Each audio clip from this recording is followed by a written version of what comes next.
Blatt. Here. Chris Daddy. Here. Sean Kimball. Here. Chuck Neff. Here. Dennis Rio. Here. Megan Rockwell. Here. Sarah Morley. Here. Jeff Solon. Here.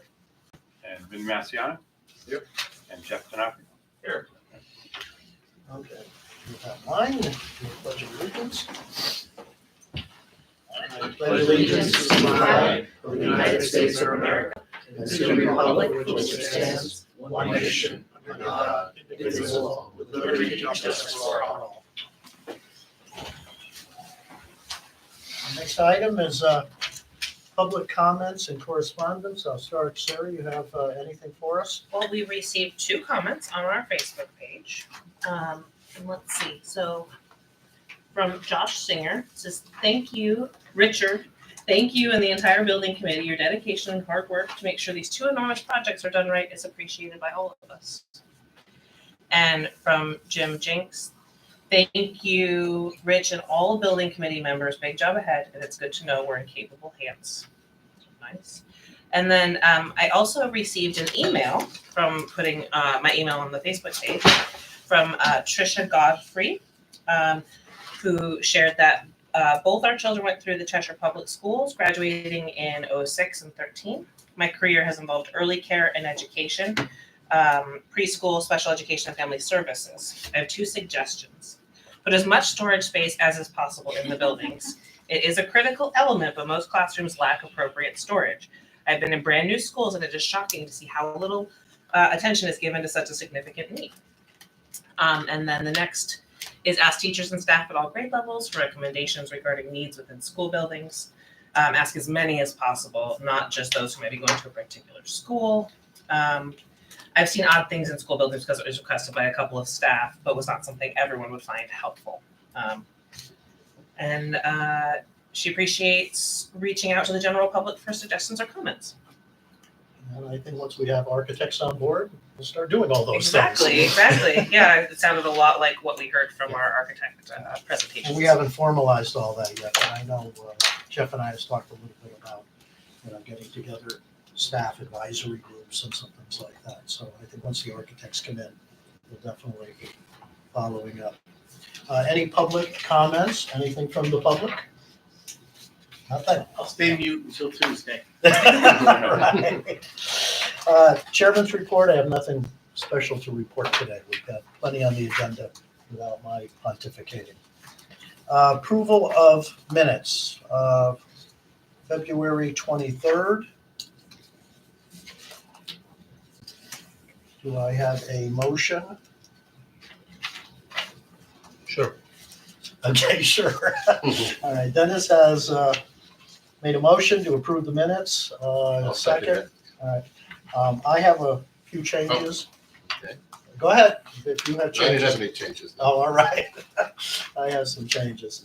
Under number 6, which is financial procedures invoices, anytime we vote on a particular invoice, it always should have the amount in there.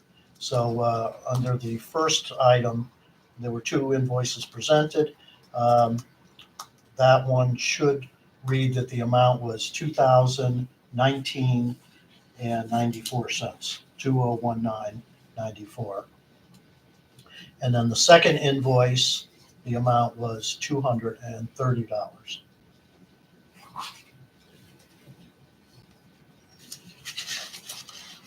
And a couple other things. On the last page, it says, under number 9, the committee would like to have the RFP out by next Monday. It says March 27th. That was supposed to be February, I assume 27th. Yeah. Was it? Okay, so that should say February 27th, not March. And then there's a line there, it says the committee would like to use a prevailing wage for the contract. I would like to strike that line altogether. There was just a discussion regarding confusion about the state law on prevailing wages, but that wasn't really an issue. And then number 10, again, it says the committee would like to use prevailing wage for a position. I'd like to strike that. And then the last line, I just wanted to check with you people. It says, as for the time of completion and liquidated damages, the committee is in favor of liquidated damages.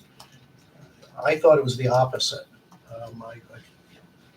Did I don't remember discussing that. that was qualifications for the CM at risk.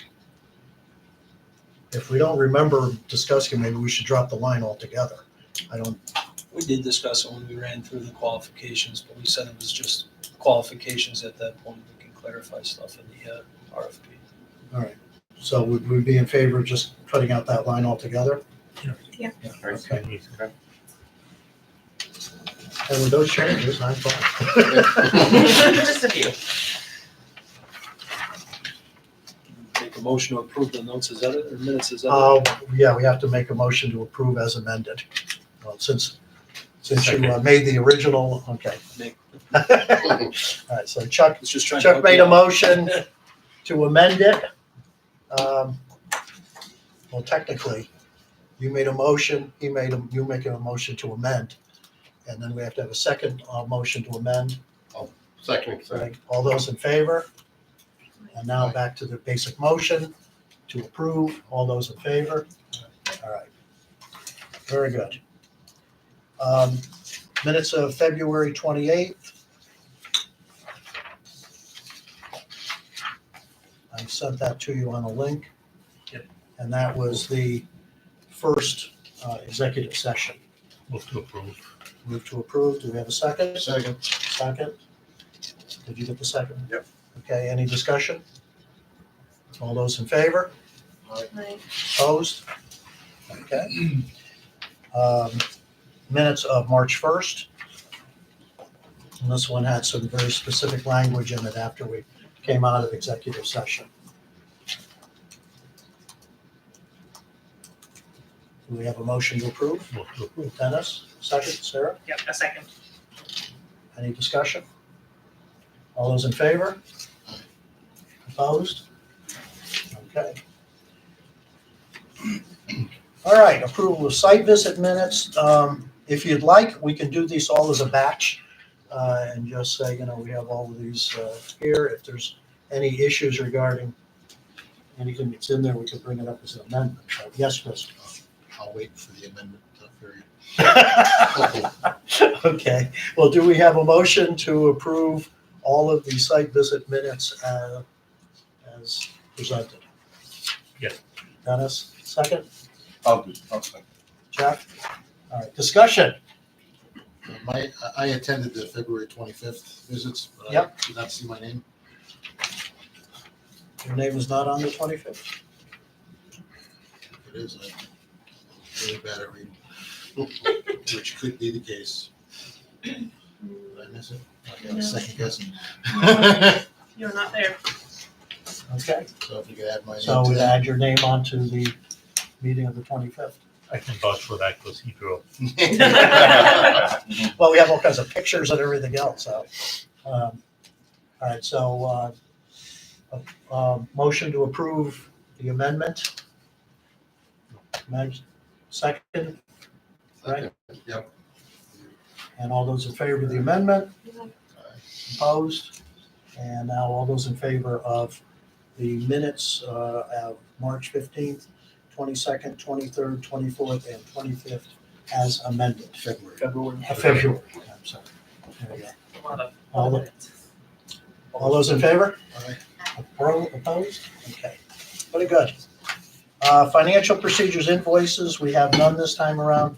I did ask Sean and Vince, if at all possible, as invoices start coming through, to get them to me electronically a week ahead, so that you have a chance, when we send the agenda out, to see any invoice. Obviously, we've only had a couple of very small ones so far. We're gonna start seeing a lot more coming, and it'll be coming from other places too. So I want to make sure we stay on top of that, and that we keep a good record on everything that's there. All right, discussion and recommendation to the town council on approval of an architect engineering firm. I wanted to take just a minute, and then I'm going to ask Chuck to jump in. Just to remind the public who may be watching Anyone else who may be talking, and I'll go over this again with the town council when I talk with them next week, that this was a very detailed process. Much of it is in state regulations. We worked very closely with our town attorney as we went through this process, but it started back on January 9th when we first put out an RFQ, a request for qualifications. And we gave firms 3 weeks to take a look at that RFQ, present their qualifications to us as a firm that we should consider. We were very lucky. We got 12 excellent firms who showed interest in both projects. So we had 24 booklets that came our way with lots and lots of information on each of those firms. We took a week, did a lot of reading. Every member of the committee read through those documents. We came together, and from that, again, based on some state regulations that are out there, we were allowed to pick up to 4. And we picked 4 firms that we felt really looked like they would match our needs very, very well. Those 4 firms, we sent out a request for proposals, and they had several weeks to put together their ideas as to what they might want to do with our project. During that time, we made site visits. There was a very good article in the Cheshire Herald today and in the Meriden Record, just talking about the different site visits that we went on and the schools we visited. We also checked references, and then each of the 4 firms came in for 1.5-hour interviews over a 2-day period. A couple of those firms specifically mentioned that they usually only get maybe 20 minutes for the building committee. And here they had, and that they usually do not do site visits of all of the firms and spend that much time. So we had time meeting the people from each of the architectural firms in the site visit, and then a full 1.5 hours to see their ideas and proposals and to question them on what they would bring to us. Went through at that point and checked it out, and each of us looked at overall what we felt about each of those firms with all that we knew. And that was 65% of the evaluation that we were looking at. After that was all done, we then went into regular session, opened up all of the price quotes that they had given us, and that was worth the other 35%. And I've asked Chuck if he would just quickly go over a piece of that, because we had some discussion over the last few days, making sure that we were always comparing apples to apples, because some of the quotes that we got were a little bit different, and I wanted the committee to make sure that they saw everything that was there. Chuck, it's all yours. So, as Rich said, when we looked at the proposal cost last week, we were just looking at the bottom line cost for what was in the book as far as the fee. They all broke it down according to the RFP documents into these, 7 categories there. So schematic design, design development, construction documents, bidding and award. Then there was FFE and design, procurement, installation, coordination, along with technology design. Then move management, construction administration, and closeout.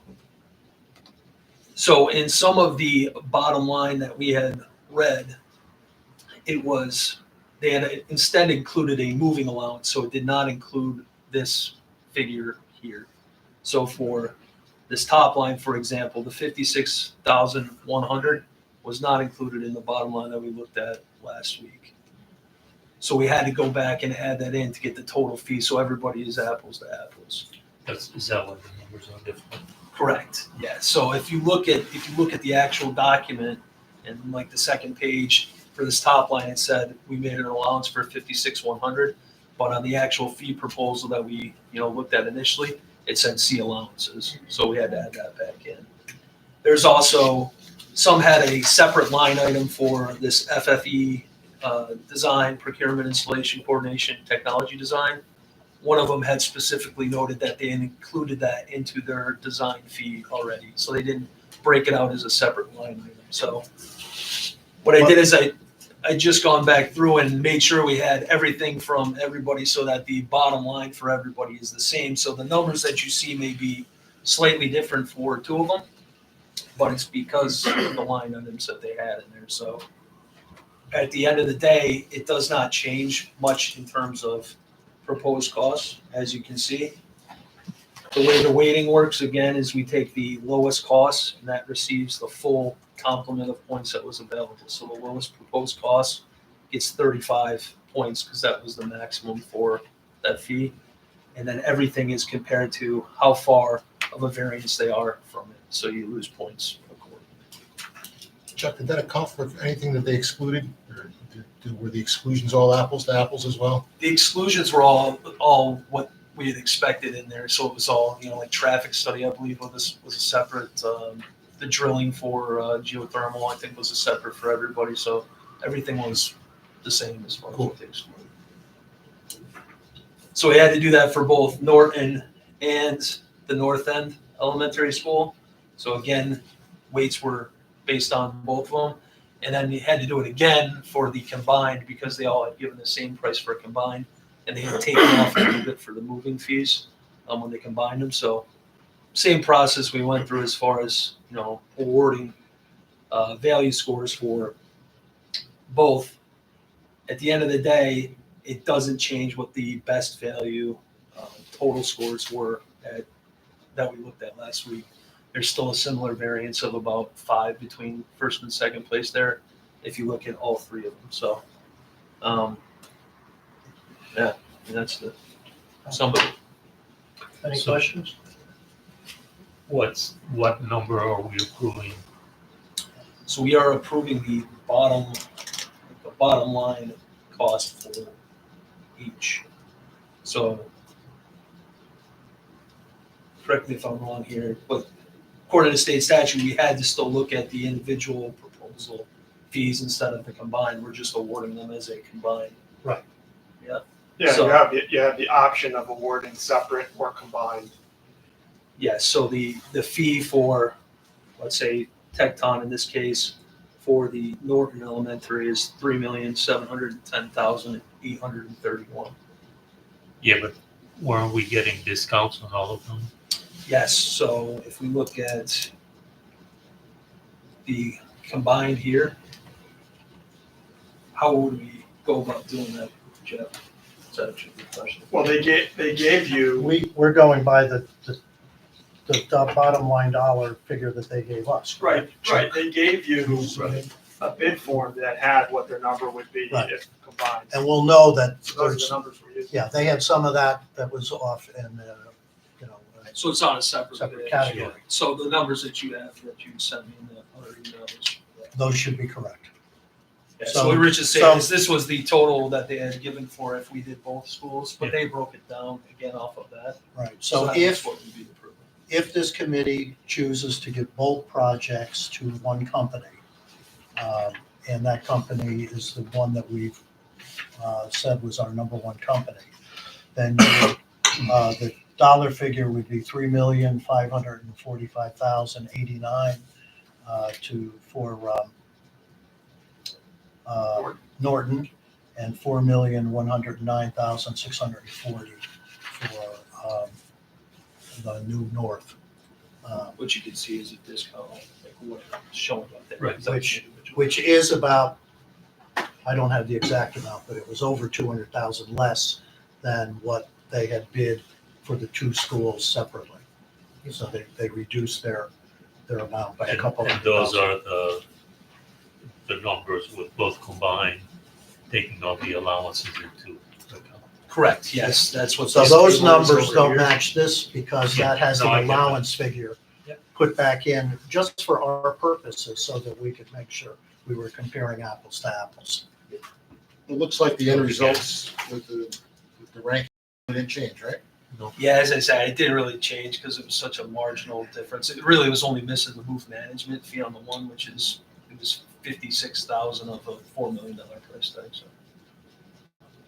Hey, thanks for putting it all. Yeah, at the end of the day, it doesn't really Yeah. change anything, but. Yeah, and I want to thank Chuck. He and I went Yeah. back and forth, and we spent a couple hours going through and checking out the numbers and making sure that it was all done properly. And with that in mind, do you want to make a motion there, Chuck? All right. Yes, so I move to select and award a contract to, subject the approval of the Cheshire Town Council, Tecton Architects as the architect for the Norton Elementary School construction project for the total lump sum fee of $3,545,089, as detailed in the submitted fee proposal in response to RFP 2223-21. Second. Second, discussion. Just a question, are we doing one contract or two? Two different state project numbers. For state purposes, we really have to think of these as two totally separate projects. Formality. All the costs, everything that comes through has to be charged to one or the other. Other comments, questions? If there are none, then all those in favor? It's unanimous. Chuck? Another. So I move to select and award the contract to, subject to the approval of the Cheshire Town Council, Tecton Architects as the architect for the new North End Elementary School construction project for the total lump sum fee of $4,109,640, as detailed in the submitted fee proposal in response to RFP 2223-22. Second? I'll second. Okay. It's been moved and seconded. Any discussion? All right. All those in favor? Unanimous again. There's one person in our audience that fainted I and fever in her way. asked him when he came in if he brought his checkbook, but he said no. Hey, look, we already have the money. You have to preserve some of it. Well, we're gonna work hard at that. We're gonna try. All right. And I just want to mention, I think all four firms were excellent. The schools that we saw were impressive. We loved going out and seeing each of the sites. We talked to references. References were glowing. But I think, Tecton really did a very nice job when they came in and spoke with us. We loved seeing the schools that they brought us to. And I think we've come up with a company that has a nice vision of where we're headed with our two schools. And, we had some discussion about whether to give two separate contracts to two separate firms or to keep it together, and decided that we'd really like to have some continuity in what was going on in town, and that teachers and community members could look and say in the end that they have two schools that are not exact, but comparable in many, many ways. And by having one architectural firm, we'll make sure that that happens. So, Tim? Just a question, because Yes. this could be a memory issue, but was Tecton like between number 4 and number 5? Did you guys debate more about that firm getting into position 4, or am I confusing? No, when we first went through and rated the four companies that we were gonna bring in, there was some question, where Tecton fit. Which I think is fascinating, Yes. just from an observer. Yeah. Which means you did a lot of work and they did a lot of work. But remember that first go-around, we had a number of excellent companies. Right. And we were judging it just on that initial Right. submission. Right. Reading through those documents. Once we got out, once we talked to their people, once we saw the schools, That's what was so meaningful. Yeah, well, look what you could have missed. Yeah, but we didn't go into it with any preconceived notions. So I understand. I just thought it was interesting, as I recall. Yep. So you thank you. recalled Thanks for correctly. that. Okay, and moving right along, if there's nothing else there. Discussion and recommendation, that's what we just did. Discussion on project labor agreements. This is something that Jeff had brought up to us way back at the beginning. We had had a very brief conversation on it, and we said we would come back to it. I don't expect that we're going to make any decision today, but I really want the committee to begin to get a sense of what it is and what our timeline would need to be if this is something that we're going to pursue. So Jeff, let me turn it over to you. Sure, thank you. So what I'll do tonight is just go through some of the basics. What is a project labor agreement? Is it legal in Connecticut? What are the pros and cons? And then I'm going to give each of you, I made this little summary for the meeting. I'll give each of you a copy to take home. And because this is such a controversial topic, what I decided to do was give you on every page for every statement a citation. And you'll see it's all from either the United States Department of Labor website, from the applicable statute in Connecticut, or from this Office of Legislative Research report that was done for the Connecticut General Assembly 12 years ago, before the law was passed. I'll talk about the law in a second. So a project labor agreement, as we talked about briefly, I guess probably was December, is a type of collective bargaining agreement that's peculiar to the construction industry. And it's a pre-hire collective bargaining agreement. So what that means is that you, as the owner, would tell the construction manager for one or both projects that you want to use a project labor agreement. And the construction manager would then enter into negotiation with the New Haven Building Trades Council that represents all of the signatory trade unions. And the essential elements of a PLA include no strike provisions, no picketing provisions, no lockout clauses, uniform hours and days of work, uniform grievance and arbitration procedures. It essentially eliminates the differences between different collective bargaining agreements for different trade unions and has everybody operating under the same rules. There's a lot of different things you can do with project labor agreements. You can carve out some scopes of work if there's particular things that you don't want to be subject to the collective bargaining agreement. You can include local hiring requirements if there's a desire to make sure that residents of Cheshire or maybe even surrounding communities get first preference in terms of being hired. So really what it is an agreement between the construction manager, because they're going to hold the trade contracts. Construction manager at risk holds the trade contracts. The town doesn't have any subcontractors. Okay, so the construction manager would hold the contract with the trade council, and the trade council is essentially an organization that all of the building trade unions, in this case the New Haven Building Trades, participate in. So it provides you with, if you have an issue on a job with one of the signatory contractors, you have other places to go. And I can talk about how that works in practice if you want. The benefits of a PLA, as I indicated, the no strike, no lockout clauses are helpful because during the course of a project, you could have contracts that are expiring.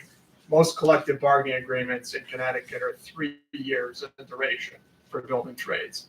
So if you have a contract that's about to expire during the course of your project, the PLA protects you from any lockouts or any strikes or any labor unrest. PLAs tend to streamline the dispute resolution process on large projects by having a uniform disputes provision in the project labor agreement. if you had a project labor agreement, all of the trade contractors on the job would be required to sign it. So you can't work on the job unless you sign the PLA, okay? The other thing, like I said, the uniform work rules and work hours and holidays doesn't sound like a big deal until you start reading the different collective bargaining agreements for different trade unions and seeing that they have different work hours and they have different holidays and they have different dispute resolution provisions. So having one agreement with all the same terms is more efficient and less costly from a project administration perspective. In terms of the trade council and what it does for its members, look, the unions, you have access to skilled labor through the hiring halls when you have a project labor agreement on your project. So if you're concerned about labor shortages, if you're concerned about rapid access to labor forces, the project labor agreement takes away that piece of the puzzle. You have an apprenticeship program, so you have the benefit of knowing that the workers have graduated from a registered apprenticeship program that's certified by the Department of Labor. You can have provisions in the project labor agreement that require things like, apprentices that accompany journey workers if they're going to work on your job. You can also have the building trades, come into your schools and talk about the building trades and bring apprentices and journeymen into the schools and do some educational programs. PLAs contain specific provisions regarding safety training and safety compliance and OSHA requirements. So from a sophistication perspective, PLAs tend to provide you with more predictability and reliability in terms of what's going on overall in the project. In terms of disadvantages of project labor agreements, these are arguments, okay? One of the arguments is that having a project labor agreement increases the project cost by mandating union wages and work rules and by reducing competition. Because if you have to sign a project labor agreement and you're a non-union contractor and you don't want to sign a project labor agreement for whatever reason, then you're not going to bid the job. Okay? So that theoretically results in fewer bidders, which is anti-competitive, right? A lot of communities say, we don't want a PLA because we want the maximum number of contractors bidding our job, because the more contractors that bid our job, the lower the prices. There's some validity to that, but you also have to take into consideration on a large job, the major trades, who can bid your job? Mechanical, electrical, masonry, the roofers, the major scopes dollar-wise, by and large, are going to be union contractors. So you may say, well, then why do we even need to have a PLA? Well, the job gets bid differently if there's a PLA. And so there's a feeling that there's an inherent unfairness to non-union contractors and non-union employees by using a project labor agreement. So those are really the main disadvantages. There was a case in Connecticut around 2010, 2011, where a contractor challenged the legality of a project labor agreement on a school construction project, claiming that it undermined the integrity of the bidding process because it is tantamount to favoritism. So in order to eliminate that problem once and for all, in 2012, the Connecticut General Assembly codified the use of PLAs on public works projects by passing a statute. And under that statute, the use of a project labor agreement is not to be considered favoritism. But if you're going to use it, you have to make specific determinations. And those determinations are that, well, you have to consider the efficiency, cost, and direct and indirect economic benefits to the town of Cheshire, the availability of a skilled workforce to complete the project, the prevention of construction delays by having a PLA, the safety and quality of the project, the advancement of minority and women-owned businesses, and employment opportunities for the community. So if you consider those things and you decide that you want to have a PLA, you can have a PLA, okay? And then there's specific requirements for the PLA. The PLA by statute has to set forth mutually binding procedures for resolving disputes, which I mentioned before, include guarantees against a strike, lockout, and other concerted action aimed at slowing or stopping the progress of the project, ensure a reliable source of skilled and experienced labor, include goals for the number of apprentices and a percentage of work to be performed by minorities, women, and veterans, and invite all contractors to bid on the job without regard to whether the employees of the contractor are members of a union. Okay, you can't require compulsory labor organization membership of employees working on the project. One of the concerns about PLAs is that it's almost like forced organization, forced unionization. So the statute specifically says you can sign a PLA without being in a union. Okay, you can sign a PLA just for that project. You have to pay in, which economically may not make sense because if you're only doing one job and you're paying into the union benefit fund, economically it may not make sense. But the fact that you're not in a union doesn't prohibit you from signing the PLA.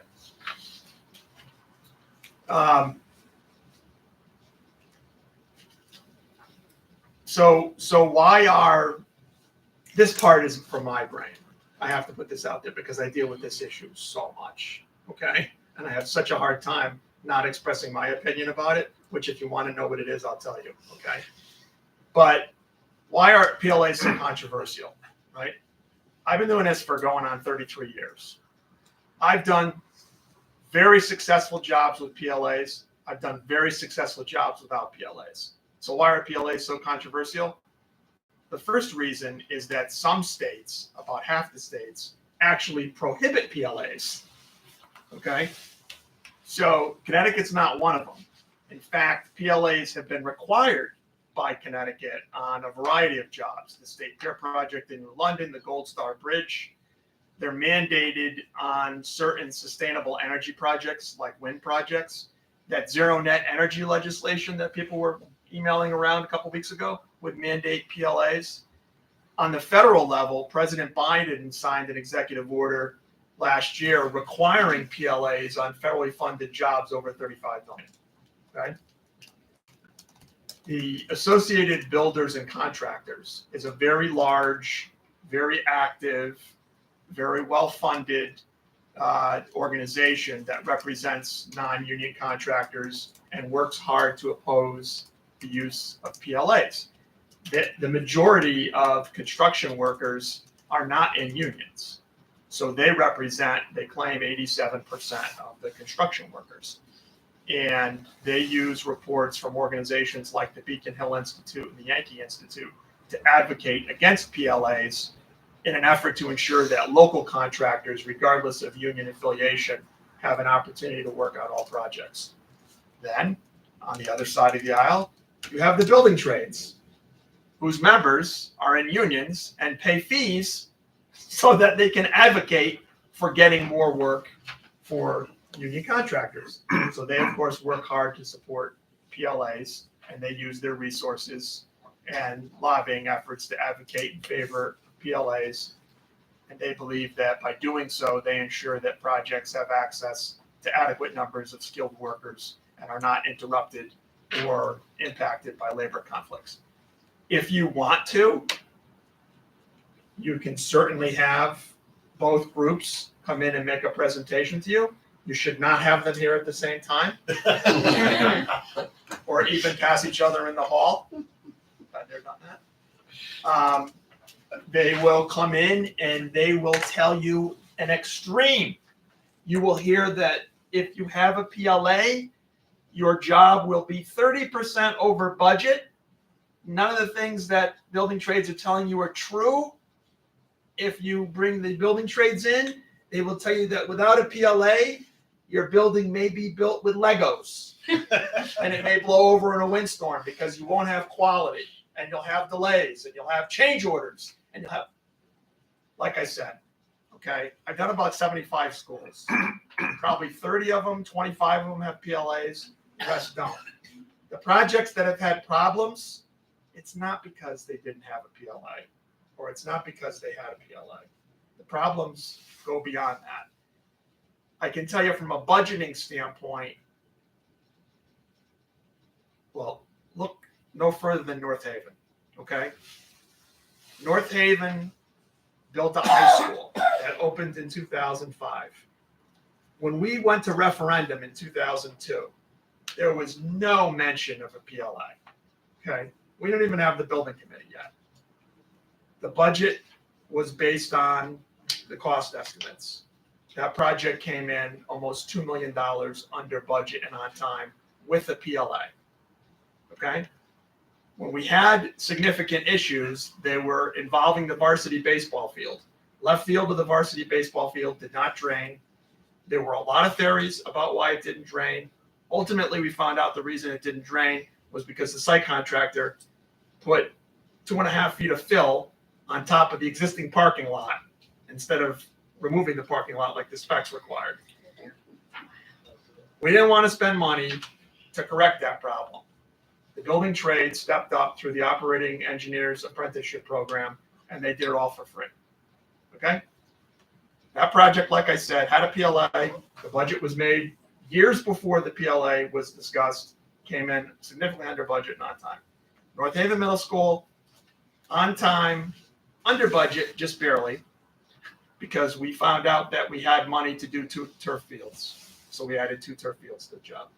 Had a PLA, no issues, okay? There's other jobs that I've been involved in with PLAs. Camden Middle School, job had its challenges. Not budgetary, just scheduling, quality of work, coordination of the trades, those types of things.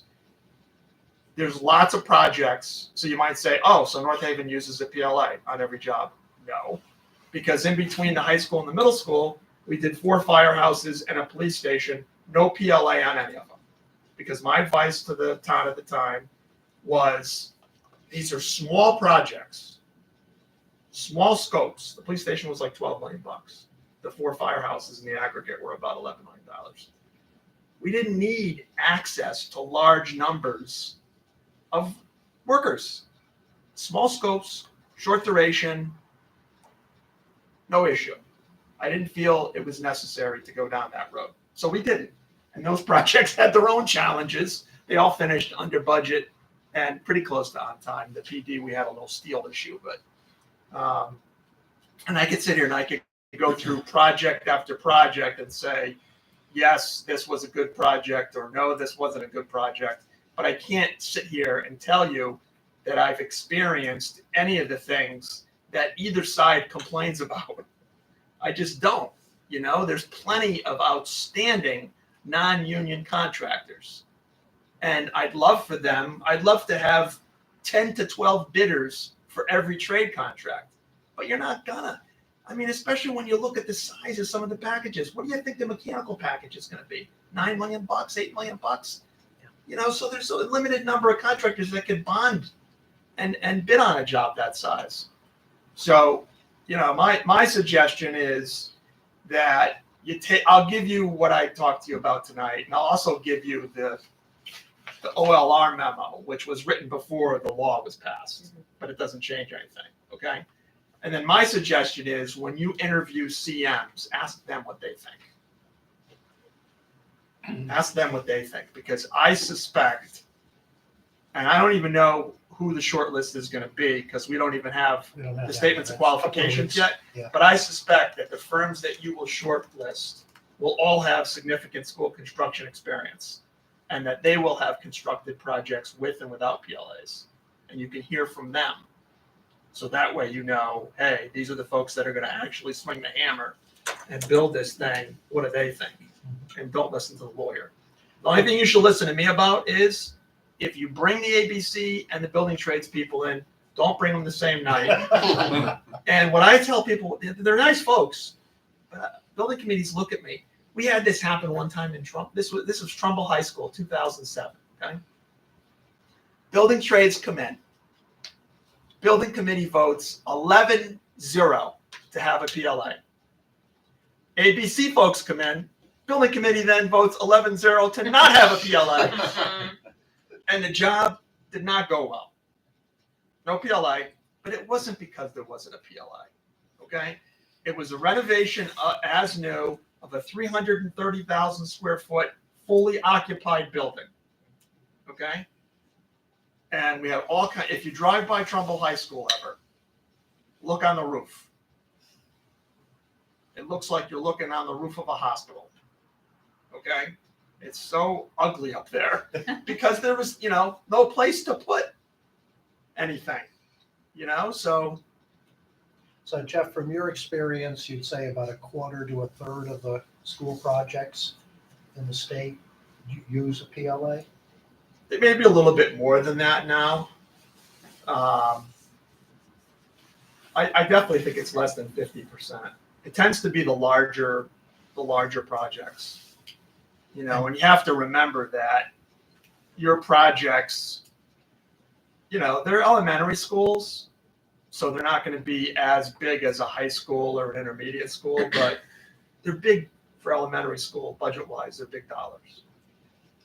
And the decision would need to be made before we go out to bid for all these packages, but doesn't have to be made before we hire a CM. No, what we should do, if it's something that you're even considering, is when we do the RFP, we should put in the RFP that the owner is considering requiring a project labor agreement, because there is a coordination service that the CM has to perform. There's not a lot of work involved. And if they have a problem with it, you want to know. Upfront. You don't want to award one or two contracts to a CM and then have the CM say, well, we don't like the unions, we're not signing, because some of them go to war.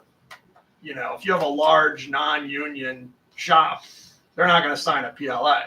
In other words, if you have a CM and, a principal of the CM is on the board of ABC Connecticut, and you tell them to sign a PLA, you're going to need to do an exorcism or something. They're going to lose it.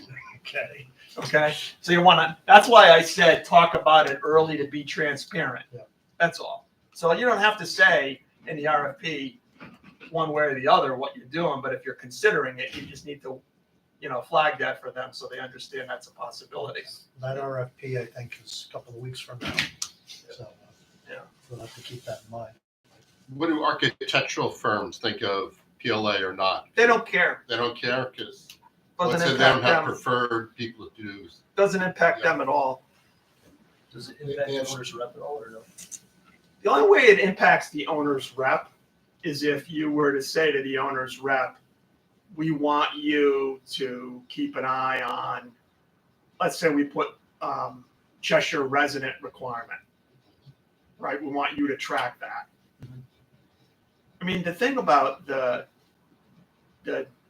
MBE aspect of it is because of the law that passed known as 15-5, Public Act 15-5, we have to have a 6.5% set aside for the state dollars. So there has to be set aside for minority business enterprises on these projects anyway. Can the trade unions provide that 6.5%? I mean, their membership is sufficiently diverse. Yeah. I mean, on smaller projects, it's hard. Like if you're doing, $1.5 million door and window replacement, but it's the requirement's best efforts. But the thing about it is these two jobs are large enough where they really will benefit the greater New Haven area. It will create a lot of jobs. Jeff, I appreciate everything you're telling us. This is very helpful. Thank you. It seems like this is on par with any of the great controversial issues, whereas one side says the other side is an atom bomb in the wrong place, and the other side says the exact same thing about, just both of them are the end of the world. And it seems like the reality doesn't appear to be that way. But if we want to do our own research, where can we go so that we don't get the lobbyist version? I think you talked, how you did reference checks and you did site visits. I think you go back and you look at which schools were done with PLAs and talk to the owners and ask them how the PLA work out for you. Would they, without being criticizing people, but would they be, like you said, hey, this project over here went south and was a lot of challenges, but it had nothing to do with the PLA? Would the owner, would we on our school, depending on what our choice is, if things go great or bad, would we be able to know if that had anything to do with the PLA, or just the luck of the draw of who the subs were that were excellent or terrible that we got to work on the job? One of the things about the PLA that's really had a lot of value to me as an owner lawyer is having someone to go to when I have a problem. And I can remember on various projects saying, we're going to go with the PLA, even though it's controversial. But when we have a problem, we're coming to you and doing it and having like 5:30 a.m. breakfast at the Athena Diner to say, the electrical contractor is falling behind. I'm not interested in bond claims. I'm interested in getting the job done. You go to the owner, you find out what he needs, and you give it to him. I don't want to hear anything about it. If he needs more labor, if he needs another, whatever it is, it's not going to cost my client anything. Do it. Right? Take care of it. Having somebody to go to. And then even North Haven Middle School, right? So we're near the end on North Haven Middle School. And I don't know if you know the North Haven campus at all, but there was this really kind of yucky old concession stand that was on the football field. Like you go in the driveway, the middle school's on the right, the football field's on the left, right? And so the town, through Public Works, had applied for and obtained, I think it was a steep grant, to rebuild the concession stand. They got $400,000. They went out to bid. The bids were over $700,000. So the Public Works Director, Lynn Sadowski, called me and said, how are we going to do this? We can't, she's an engineer, she says, we can't cut enough scope out. We'll have to cut the bathrooms out. And what's the point of even doing it? Time out. I went to the building trades. I said, we've got a site contractor who's still on site finishing up the fields. Here's our problem. The building trades, Chris Kazi, organized a meeting at the site. And he had a concrete guy from that union, a site guy. He had like 3 or 4 people. And what they did was they donated the labor. And we ended up getting it done for less than the amount that we had because they donated. So going to them and saying, hey, we need your help. We put our faith in you with the PLA. Now we're looking for you to step up and help our community. To me, that's always been helpful. You may not need anything, but just having somebody that you can go to who has the ability, because they're his member trade unions, you may not ever need it. But to me, like I said, it's always been helpful. It's not something that I'm willing to pay more for. If there was tangible evidence. See, the problem with this issue, it's so controversial that it's not even a Republican versus Democrat issue.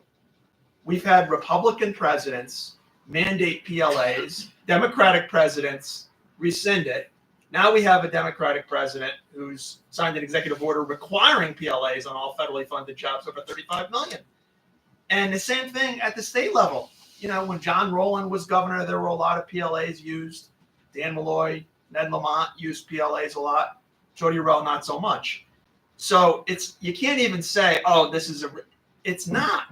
It's just, and for me, the long-winded answer to your question, I apologize, but the long-winded answer to your question is it should be a decision made on a project-by-project basis, looking at what the challenges are on a specific project and saying, is this something that's going to help us manage the challenges? So if you think like, hey, our schedule's got a lot of float in it. If we lose a couple of months, no big deal. Okay, then maybe you don't really need access to large numbers of skilled labor. You know, I mean, if you feel like, hey, you know what, we've got a great architect, we've got a great owner's rep, we've got a great CM, they're going to be able to work as a team and manage all the challenges. We're not going to need somebody to go to. We'll work like hell to make sure that that comes to fruition. But, you know, in terms of answering your question, I understand there's a bias involved. Believe me, I understand it all too well. And the thing that really gets to me is I have people, if I were to come in here and not talk to you about a PLA, then people would say I'm anti-PLA. The fact that I'm here talking to you about a PLA, people will say that I'm pro-PLA. I don't have any skin in the game, okay?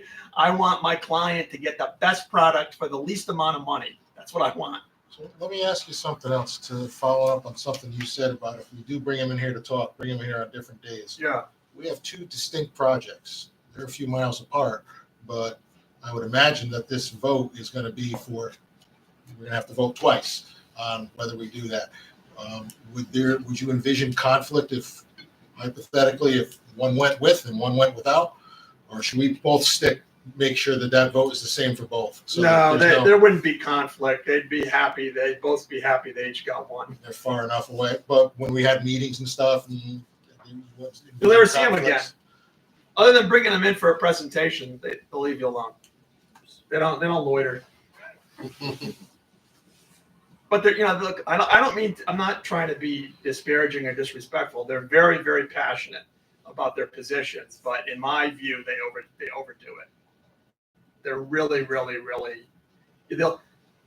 They will present to you information about projects that were so far over budget that had a PLA, right? But then, like when I give you this handout, there's links in here, right? If you click on the United States Department of Labor, this isn't like an outside page. This is the U.S. Department of Labor. The very first page with PLAs, it talks about how the city of New York saved like $250 million using a PLA on, and I don't know. I told you at the last meeting we talked about this. I don't know how anybody can say that kind of statement, because unless you build two identical projects at the same time with the same people, you can't say one cost more or less because it had a PLA or didn't have a PLA. You just can't. It's not accurate. There's too many variables that go into a construction project, right? I mean, there's so many things have to go right for the project to go perfectly. And the reason for it is because at any point in time, you'll probably have about 1,600 different people working on your project. And people are flawed and they make mistakes, right? So what happens is on the distressed projects is the architect makes a mistake, or the engineer that works for the architect makes a mistake, and somebody doesn't catch it.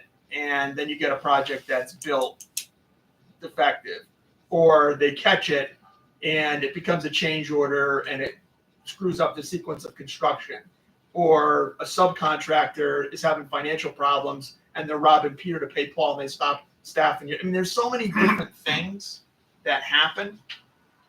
And really the best that you can do, and I say this lovingly, is micromanage it. We have to, within our contracts, have prevailing wage. There's a big difference between prevailing wage and what the union wage rates? It's not huge. Not in Connecticut. Yeah. You know, Connecticut, Davis Bacon and prevailing wage are pretty close. So you're not kicking your labor costs up too much. They pay into the retirement fund. The non-union contractors don't have to pay those high benefits. The union guys do. That's why they don't like, you know, if I'm a non-union contractor, I look at a job. If I really need to work and I got to sign a PLA to get it, I'd probably sign it. But if I have a choice between having to pay and never be able to get out of it because I'm not going to vest, because I'm just signing it for that one job. Right. So I do believe that you get fewer bidders with a PLA. I really do believe that for And some how's of the the bidding trades. environment right now? Do you have any sense of that? It's terrific. We just got great bids on Bartland Park. Town Council just awarded it last night. Bartland Park South. That's great. Yeah, we got nice competitive. They're all very close. The main players bid it.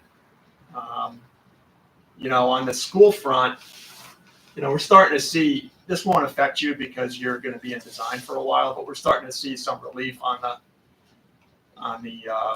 supply chain side. Yeah. HVAC equipment is still a nightmare. But that's something you'll talk about with the CM. You know, you'll do a fast track procurement. You know, they'll have some packages that they put on the street first for long lead items, basically, you know, concrete, steel, Yeah. glass. You know, I talked to some people on references. They talked about doing early bidding on their steel contracts. Yep, that's typical in this climate. Could I just make a comment? Sure. about PLAs?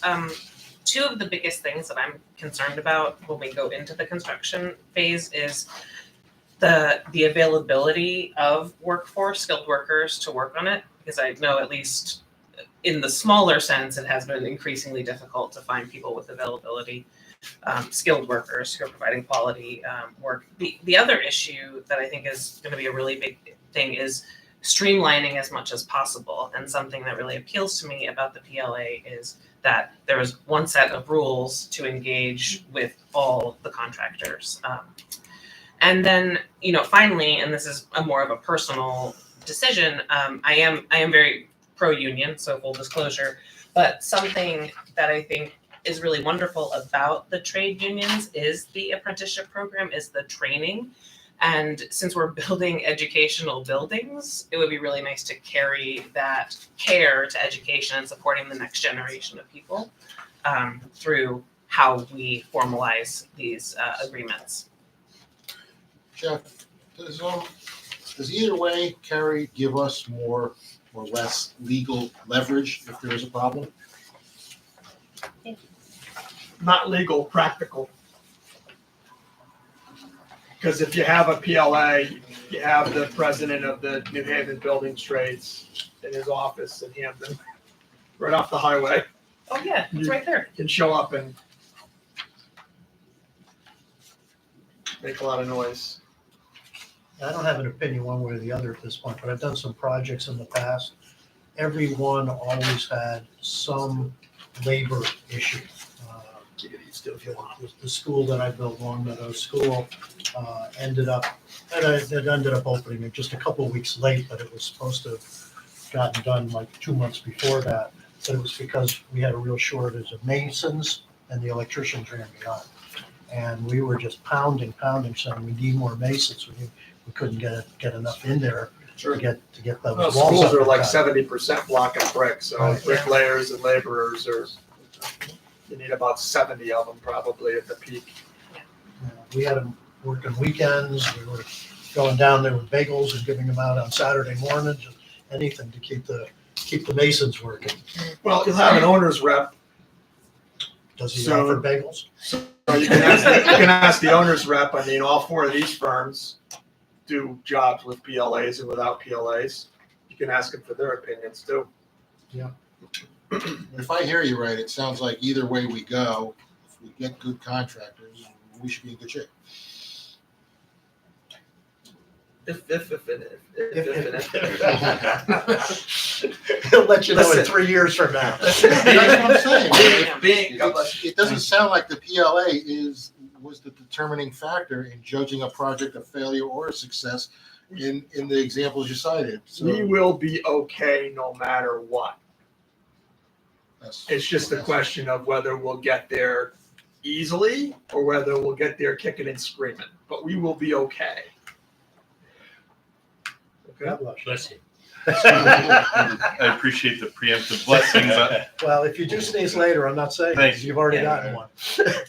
God will only bless you so many times. times. Thank you very much, Jeff. Sure. Any other questions? Thank you. All right, little fun reading material. So when do we need to, Well, it sounds decide? like we don't need to make a decision until after our CM is. We have some good is jobs. Well, So we got need some to- time here. We need to include the language in the RFP. Right, Right. that we might be considering that. And then we can talk to the CM in the interviews. After we've chosen owners rep and CM, then I think we open this up again for a conversation. Right, by letting them know we're considering it, that isn't a decision. That's Right. just saying Right. it's That's on all. the table. Yeah, I Right, just put sure. in Well, that's fine. that it's under consideration. That seems fair. Yeah, if they feel strongly, they'll bring it out, I'm sure, or not bid it. Should that have been in the RFQ though? That's not- Nah, Well, what if we shortlist somebody that wouldn't consider that? then when they get the RFP, they'll raise Cain. The RFQ's out, it's too late for that. Well, that's what I'm saying is. I suppose we could send something. If you felt it was important, we could. We didn't say we weren't doing it, right? I don't think you're gonna really get anybody at this. There's a couple that are out there that I've dealt with who really aren't bidding schools anymore because there's so many PLAs now. Okay.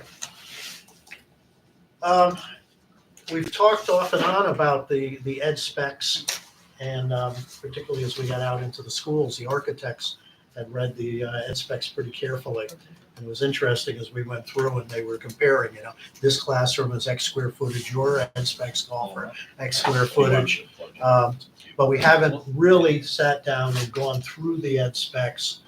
So I wanted to begin that process today, and I asked Jeff Sullivan, who worked with his staff and put it together, if he would kind of walk us through the process a little bit and how some of the decisions were made, and just giving you a better sense of what's in there. And obviously, you all have access to read them through. reference documents.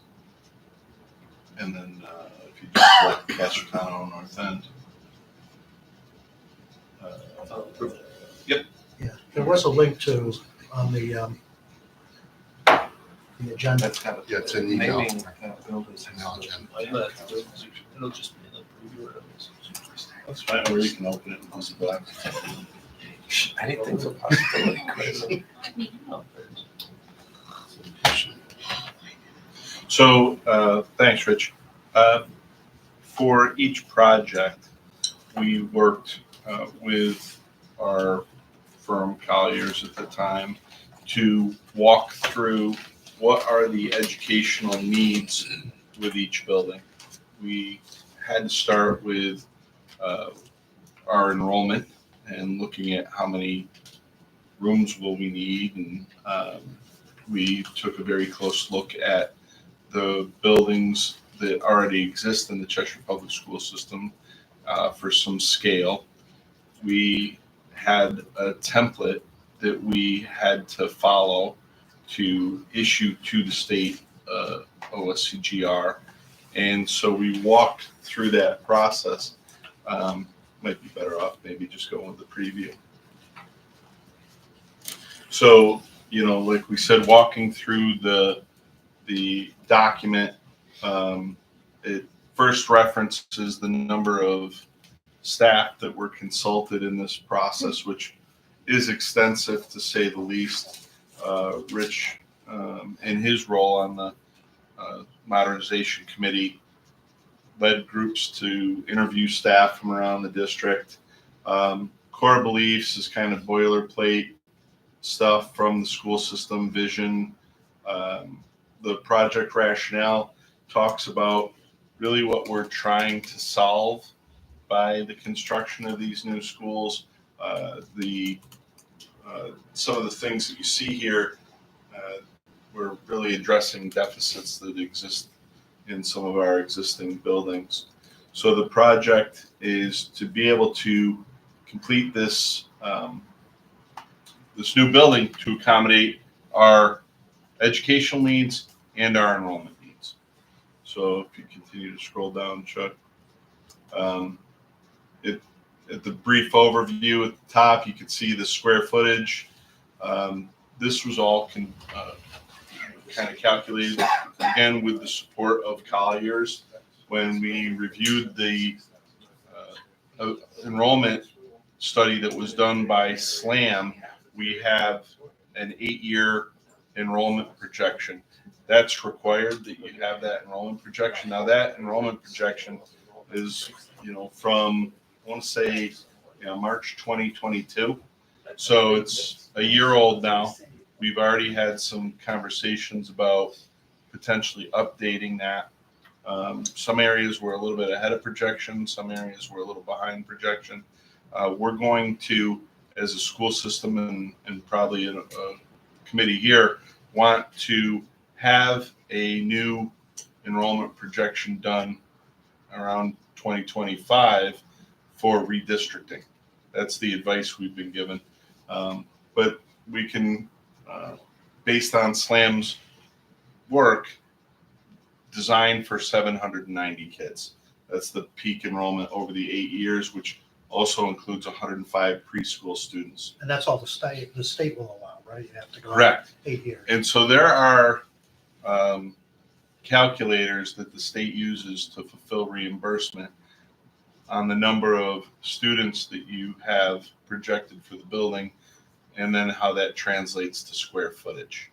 So the next piece, the general education piece, really just talks about the educational programming that's offered for each, and this is identical for Norton as well. The one thing that's different, as you know, is that pre-K is provided at the North End site.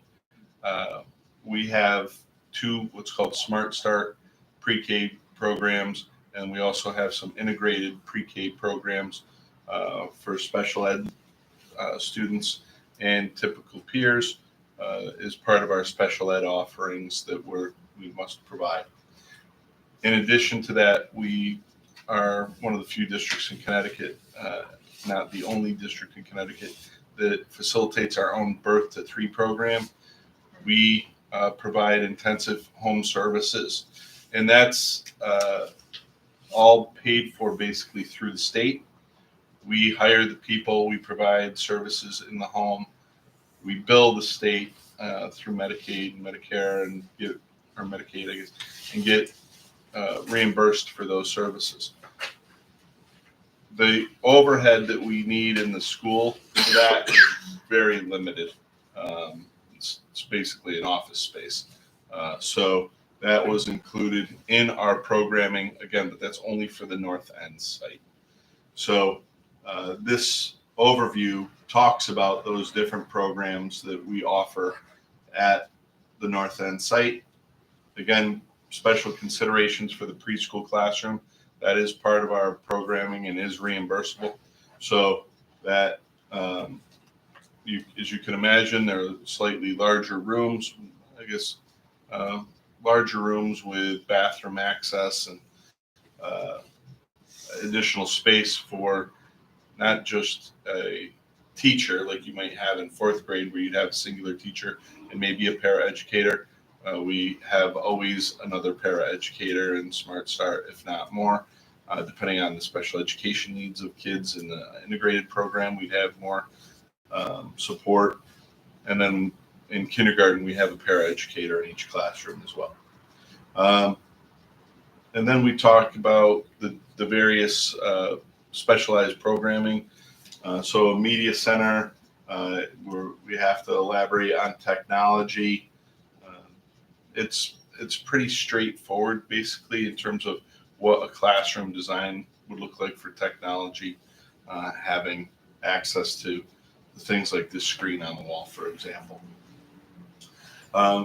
Further detailed specifications include what each room would have in terms of some fixtures that basically we don't necessarily have right now, everything from ADA compliance to window shades and air conditioning and updated HVAC. Now, this is what Chuck is scrolling through now, is really kind of the details for each level of the classroom, the square footage, whether or not, there's a bathroom, the student furniture, the teacher furniture. A lot of stuff like teacher furniture you're going to see is pretty standard throughout, but things like classroom furniture looks different when you're in kindergarten than it does when you're in 5th or 6th grade, obviously. How did you determine square footage on the classrooms? So what we did was evaluate the current square footage that we have in rooms across our district against available square footage for reimbursement, and tried to parcel that out to design rooms that were balanced. And when we if you look at Norton versus North End, we've had this conversation about wanting the rooms to be pretty standardized, right? So you should find that the rooms are fairly standardized between the two. Pre-K is going to be the largest size classroom, and 6th grade, really 3 through 6 are going to be pretty standardized, smaller So the classes. state didn't say, here's the size. They did not dictate necessarily, but If Vin you have and I- standards. Vin and I met with them. They didn't say it has to be the size, but if you get outside of what's the norm, they're going to tell you, well, we're not going to reimburse that square footage. So this was an ongoing process with our team at Colliers, Chuck, who many of you know, Vin, myself, Marlene Solano, our administrators, and really a lot of time back and forth with OCR reviewing these things along the way to ensure that ultimately they would be approved by OCR, Office of Civil Rights. Now I'm at OSCGR. Jeff, if I could just You want add, OCR involved Please, at all. Vin. yeah, we also used a consultant by the name of That's Dan right. Hansen, Yeah. who, is a former educator, and he's written many ed specs over the years. So, we used him to give us some guidance as A well. resource through Colliers. And the other thing is, and not to get too detailed, because I don't remember all the details, but based on your enrollment, you're allowed a certain size building. And then within that square footage, you have to fit Right. all your programming. So if you want a bigger gym, you're going to sacrifice it from your cafeteria or your classroom or your other spaces. So that is the balancing act that, as Jeff said, we worked through, and we came up with pretty good ed specs overall, but those are the trade-offs that we had to make. And Yeah. the gym is a good example. I think I might have mentioned before. We wanted gyms that would be usable for the community, even though they were in an elementary school, that could have room for some bleachers and some standing room on the sidelines. So There's is a this a basketball full-size ring going on. basketball court? Yeah. And divided, so you can have 2 PE? Yeah, and Right, yeah. It's the situation, if you've been to Chapman's gym, if I tried to stand on the sidelines to watch a game, my toes would be in bounds. There's no space there, and that's not adequate it might be adequate for building PE might be, but it's certainly not adequate for community use.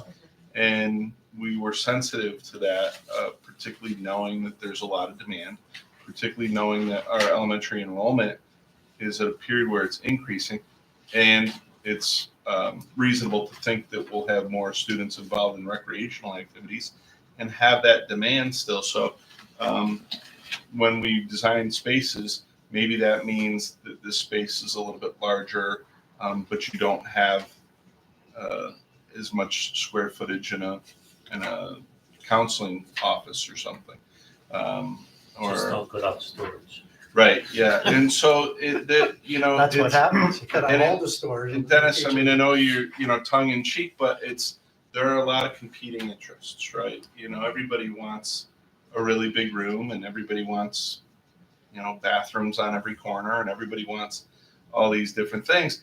And it's just like if you've ever renovated or designed a home, at the end of the day, there are constraints, either fiscal or space or logistical. And so we were working within these space constraints to try and design ed specs that best met, first and foremost, the educational needs, and then, subsequent to that, how could we, make this community space as well. And so I think what you see reflected in this document is the details around those things. Now, some things, for instance, I'm looking Yep. at computers here. Those are not reimbursable anymore, right? I It don't, says one-to-one Chromebook device for each student. no, that wouldn't be reimbursable. Okay. No. So there are some items in there that we may not be able to Yeah, and you know what, I maximize our mean, reimbursement. that stuff would be stuff that we already provide through our operating capital budget stuff. That's a consumable Yeah. basis. Yeah, I want to think something for individual students No. comes out of this budget. That's No. yearly. No, Expense. and I don't know if that, I can't recall, because we did this well over a year ago. I'm not I think the teacher computer is reimbursable. It's Yeah, part of but the room. the I'm not sure one-to-ones, about the Chromebooks. The budget is about, the assumption that was used in the budget was about 5% is non-reimbursable costs overall. And so, when dealing with OSCGR, they'll tell you, or the owner's rep will tell you, nobody's 100% reimbursable. Nobody. And based on, ed specs and different calculations of the buildings, nobody gets to 100. They would include the walls. And, include the yeah. walls. Interior square footage versus walls included, like all that stuff, nobody gets to 100%. The goal is to obviously get as close as you can, and they do give you latitude to talk to them about, well, explain to me why this should be reimbursed or not. Vin and I had a very productive conversation with them about our integrated pre-K program being part of the special ed delivery, and they were very receptive to it and very supportive. Actually, they always have been, going back to maybe 4 years ago when we first started talking. So there is some negotiation, I guess, that takes place, for lack of a better word, or at least explanation on how we got to where we are and why we felt that was a part of the program. As we work with the architects, how much flexibility is there? For instance, when we went out and looked at some of the buildings, some of them had student spaces that were outside of the classrooms, or one of the buildings that we looked at had a pod of classrooms and then an office and storage closet for that Sure. pod of teachers. Do you have flexibility to do that sort of thing as long as you stay within Yeah. the square footage? Yeah, so, this gives you kind of an outline of the size of the spaces, but not the layout. And So is what's listed here more like the wants? Like, for example, what Rich is talking about, it says, you gotta have coat and personal non-locking lockers for 24 classroom located in the corridor. Right. So that would be, they'd have to be outside of the actual room itself? in the ed spec, are you asking if that could change or not? Yeah, like Yeah, what's the and I- flexibility of that changing? Yeah, my understanding is that we do have flexibility to Okay. change those things. I think that would be worked with the architect, certainly with the stakeholders who are going to be using the space all the time. And you'll find people with very strong opinions, both Yeah. ways. I know when the principal of Highland visited the school up in Tallinn with us, he made a comment, oh, I'm glad there's no lockers out in the hall. I built a school that did have the lockers on. I love not having them in the classroom. The coats weren't on the Yeah. floor. You put your coats, your big bookcase, or your backpacks and all that stuff away, and it was done. So different people have different opinions. Like one thing I remember, it was two different architects when we were on the tours that actually brought up that the ed specs call for a toilet in grades 1 and 2, Right, yeah. and they'd said, well, if you didn't have to do that, so I don't know how that works with the ed Yeah. spec. I think you and I were together talking about, well, does that give us some flexibility then too? Yeah, does that give you 50 Yeah. square feet where you can, Yeah. put that somewhere? When you There's 5 couple those classrooms. together, and we need, what we're finding in Highland in our current, this was written, like I said, like a year and change ago, and we're finding in current practice, we're having enrollment in our intensive education program at Highland to a place where it's like maybe we're better off having two programs, like one at Highland and another of the elementary schools. And so if we're, pulling second grade bathrooms out, does this build us another square feet to add a classroom or something? And And I so, went the opposite way in my school because the special ed programs kept growing for the young kids. well, that's where So- we are. Yeah, so we ended up going into classrooms and building bathrooms Oh, after the fact. So, you'd almost rather have some extra classes with bathrooms in it, because if those preschool or special ed programs grow, you need flexibility to be able to move.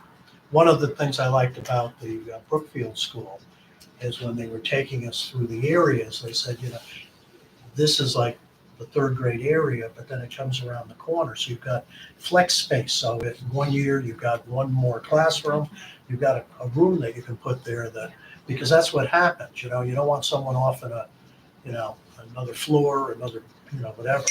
yeah, I mean, that was something that had gone through my mind when you'd see like a grade annexed over to a certain Mhm. spot, because,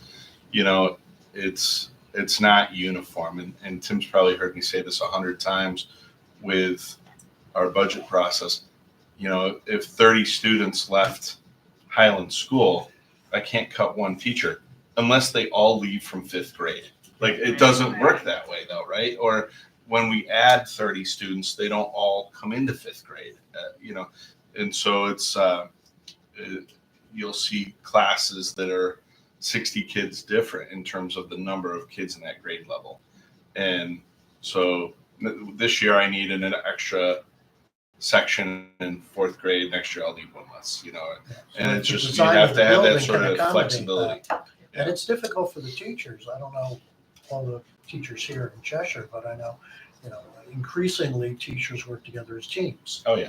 So if you've got a group of second grade teachers, they need to get together, they need to communicate. And if they're off in a whole nother area of the building, that one teacher Right. has a very difficult time. And I know, as far as the lockers in the classroom go and outside the classroom go, we just won't have the two different parties show up on the same night because they will fight. Yeah. It's very, very contentious. We'll put them together. Anyway, so the physical education, this is where we've been talked a little bit about making sure that the space was adequate to not only host our educational program, but accommodate community programming as well. I saw there was stages off of the gym. Mm-hmm.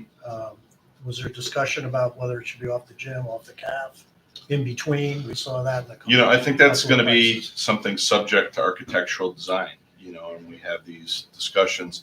And the way that, we kind of looked at this was, we're not designing the layout. We're just kind of talking about the space, and the architects will put it together for the flow that makes the most sense and still fits within the constraints of, the state in terms of our reimbursement rate. Because we want to do everything we can, obviously, to maximize reimbursable space. So you see, intervention and support rooms. Those are small. For math and reading, those are smaller spaces for intervention and support. So we get down into this. This is unique to the North End, where we have early childhood intervention, 1,100 square feet.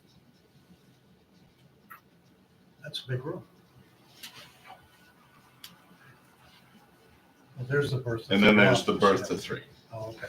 300 square feet out of, whatever the grand total was, is a very small percentage that would be reimbursable or not be reimbursable, but certainly core to our program for 300 square feet. It's Now, the early intervention program has its own principal and its own, So right now, at Darcy School, there's a principal who oversees birth to 3, which is very niche, and the birth to 3 is not just niche because of the age and the unique and really sensitive needs of the students in that program. Those are the children in our community that have the most substantial need. And they go in, like I said, that program, our educators go into the homes of folks and try and support families to provide ongoing support to the child. And so that is a very unique skill set. But then beyond that, with Smart Start, the very early childhood education is also, kind of nuanced from an educational perspective. As we get into traditional elementary education, it's more typical of what you would see. But we have a principal who oversees birth to 3, Smart Start, and some kindergarten sections at Darcy right now. So it's the building and the layout. Will you want to somewhat separate Yeah, the that preschool services? that early intervention piece really needs to have a separate entrance. That's more adults driving children in, bringing kids in. And sometimes on a different schedule. Yeah, Kids and coming in and unique. out for speech services, Yeah, things like that. Yeah. So that we have parent programming, circle of security, things like that go on through that are kind of unique to that center. And so that would be its own traffic. And I think what you saw based off the ed specs when all of the firms did mock-ups of the north end, they were good about dedicating a separate entrance and for the 2 different programs in the same building, though we're really leveraging the economy of having 2 programs under one roof. So, everything, storage, faculty rooms, all that is laid out, again, sensitive to what's the gross square footage we were allotted, how do we make the most of it? And, I'm sure I speak for Vin when I say we were proud that, at least multiple firms during their presentations referenced the quality of the ed specs because we put a lot of time into evaluating this, a lot of deliberation, and tried to cover a lot of the information here. But, the question about how flexible are we, Chuck, and I know, Chris, you've asked around some of the mechanicals, I think there is good flexibility there, but it's something that we would want to clarify when we maybe interview the owner's reps and, how about their experience deviating from ed specs and why have you done so and how, what does that mean? Well, I'm not thinking of getting the architects come in next week because that's too soon. The town council's not appointing, hopefully, until Tuesday. But the next week, I would like to have the architects come in for us to begin having that conversation. What kind of meetings are there going to be? What kind of input? How do we begin to move this Stage process at least, along? right? Stage it for moving forward. Yeah, what Chuck has on the screen now with the kitchen, we spent a lot of time, we visited a couple of elementary schools, spent a lot of time with our food service director. So, we have an adequate sized kitchen. It's not small. It's big enough to enable us to, prepare proper meals. All our food service is in-house currently. It doesn't mean we can't outsource it at another date, but, we, again, had a compromise. It's not the biggest kitchen, certainly not the smallest kitchen, but we think it's very adequate to do what we need But, to do. I know we were at Megan at a school going into the kitchen that had a fair number of students and Chuck was there at that visit. I think Dennis, you may have been there too. It was shocking how small the kitchen it was. So they had like brunch. You start feeding kids at 9 a.m. and going to 1. It's just not great for the educational program. So you try and strike the balance. And I think that's really what I would want you to walk away with, that we had to evaluate the multitude of needs that occur in the scope of a day in an elementary school or a year, and the community need and the educational need, and really try and balance all those things out to find the best possible application that would still maximize our reimbursement. Yeah, and we always laugh about the storage space, but trust me, we heard that plenty, and So we tried to put as much storage space in reasonably as we could. You can see some of the community use referenced there. You know, Cheshire Park and Rec, athletics, the Y, we have before and after care and summer camps, the PTOs, registrar of voters, fencing, you know, you name it, there's an organization that wants to use our schools because we don't have a community center that's used. The school system becomes that community center. On the Facebook page, one of the PTO people asked about a storage room in the PTO. Right. That word storage is going to be something that Cub you're Scouts asked a for it, lot or of- was that at one of the schools, the Cub Scouts had storage, right? Yeah. They had a little So then we get in more into the mechanicals, So that calls for natural gas, but and some of this is, you know, boilerplate yeah, from the state.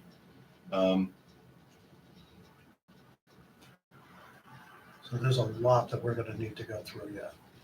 We don't even know what utilities we can bring into North End yet. Right. Well, there is $1 million added to pull the gas line from where it is at the North End School. Yeah, it's an estimate that we got from Colliers because it is a long run. Where is it now? In the industrial park? Yeah. We know the sewer line, you know, runs Runs through right that, through. through that property. Just get a so- pickaxe and you're all set. Poison the turtles. You want to do more on this, or?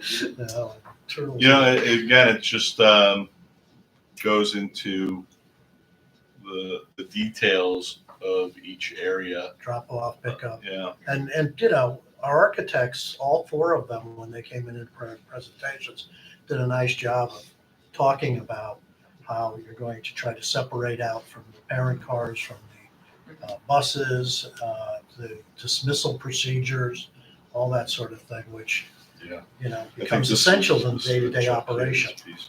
The biggest change I noticed in my career was the number of parents driving kids.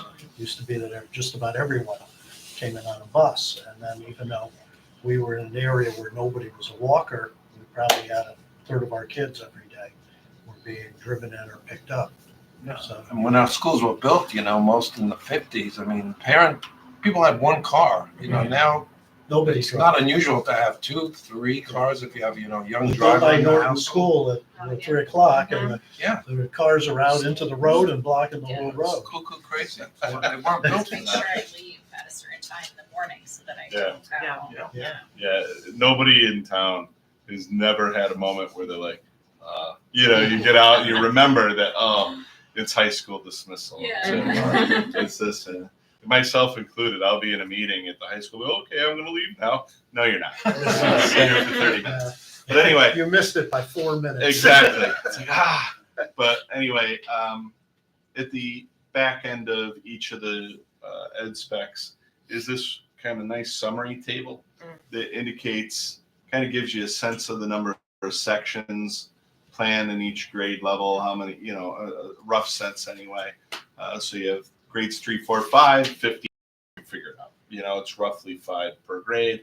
And it'll tell you the square footage of each room, and kind of just outlines each space, and you get a rough sense of what they are. And this, you know, like I said, Vin and myself and our team, we took a lot of time to review, like, all right, all of our schools were built, and many of them at roughly the same time, and then Highland later.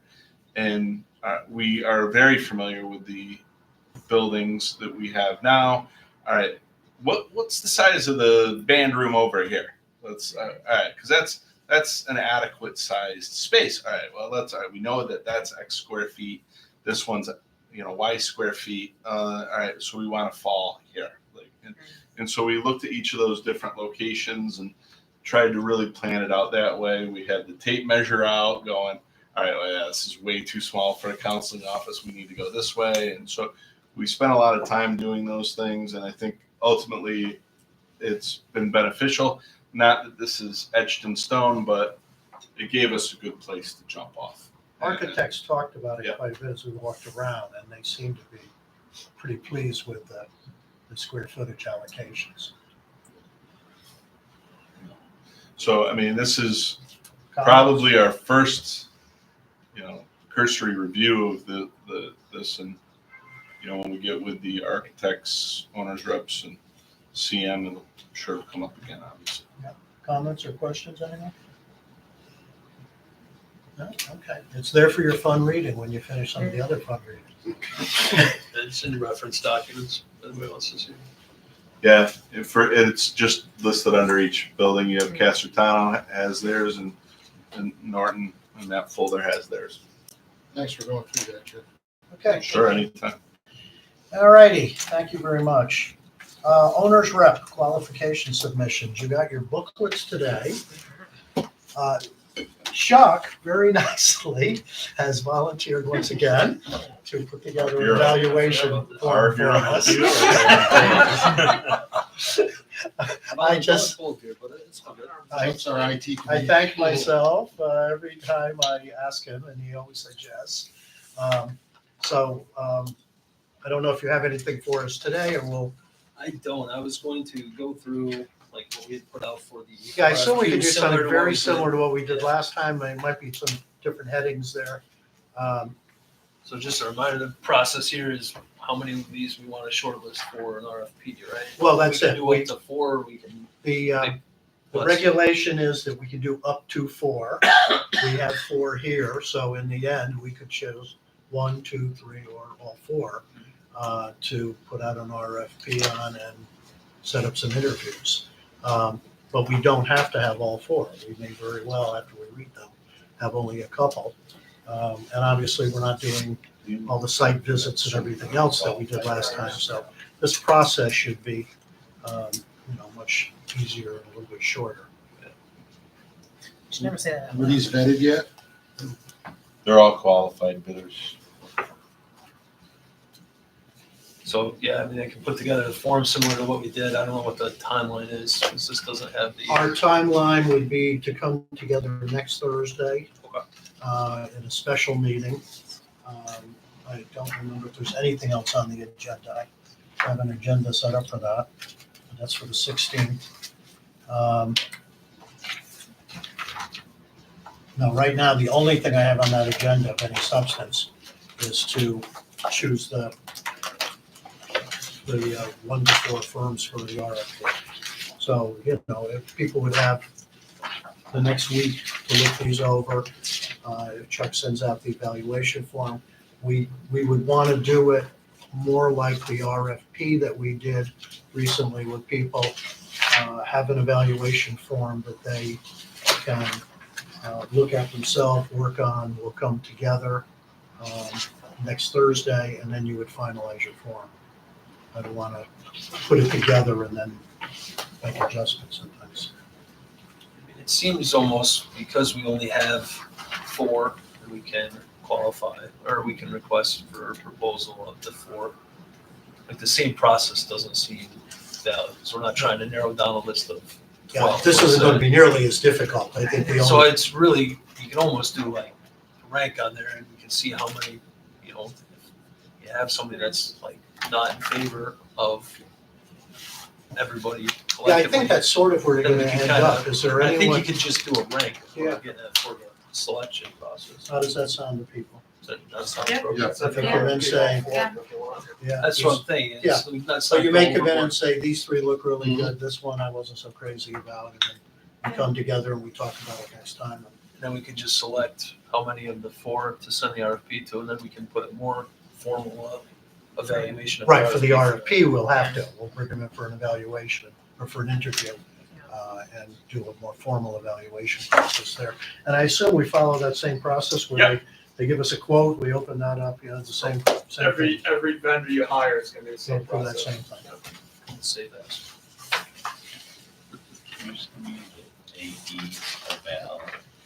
Any comments or questions on this? Spreadsheet again, I swear you sent it to me. So right now, you're just gonna take a look at them. Shared with the- Um, see what you think of each of the four. Are you gonna send them anything, Chuck, or are you gonna? I think for the, like I said, for the evaluation of the RFQ, if everybody's good, we'll just kind of rank them. We can talk about it next week and decide how many to send the proposal to read. And that'll be really the only question. So it shouldn't be a very long meeting next Thursday. I'm thinking, half hour, 45 minutes. Put together a draft of what we would do for the RFP evaluation for Is that everybody's short? comment next week. Yeah, and the RFP, we need to finalize. That's in there. We don't, She isn't. but I don't know if we have time now, 8:45. I don't know if people want to look at the RFP or if you prefer to just look at that during the week if we have any input.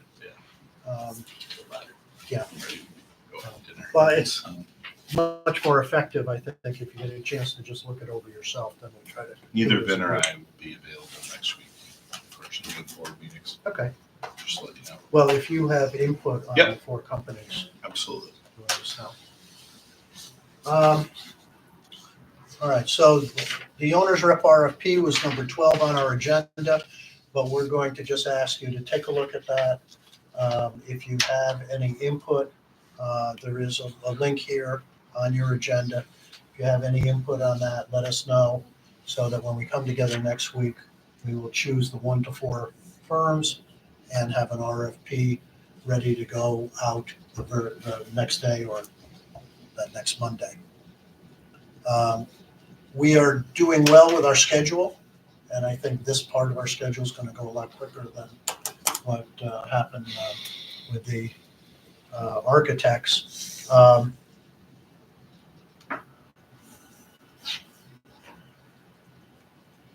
Just getting back to the calendar for a second.